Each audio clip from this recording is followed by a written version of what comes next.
వ్యవసాయం తర్వాత ఎక్కువ మంది ఆధారపడే ఏకైక పరిశ్రమ చేనేత పరిశ్రమ. దగ్గర 1,22,644 కుటుంబాలు దీనిపైన ఆధారపడతాయి. 40 సంవత్సరాలు నా జీవితంలో రాజకీయ చరిత్రలో ఏ ఒక్క వర్గానికైతే ఎక్కువ పోరాడని అడిగితే అది ధైర్యంగా చెప్పగలుగుతాను.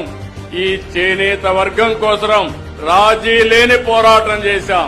అధికారంలో ఉంటే పనులు చేశాం, ప్రతిపక్షంలో ఉంటే మీ తరపున పోరాటాలు చేసిన విషయం కూడా ఒక్కసారి గుర్తు తీసుకొస్తున్నాను. 2014 నుంచి 19 వరకు 5 ఏళ్లలో చేనేతకు అండగా నిలబడ్డాం. 110 కోట్ల రూపాయలు చేనేత కళాకారులకి రుణాలు మాఫీ చేశాం.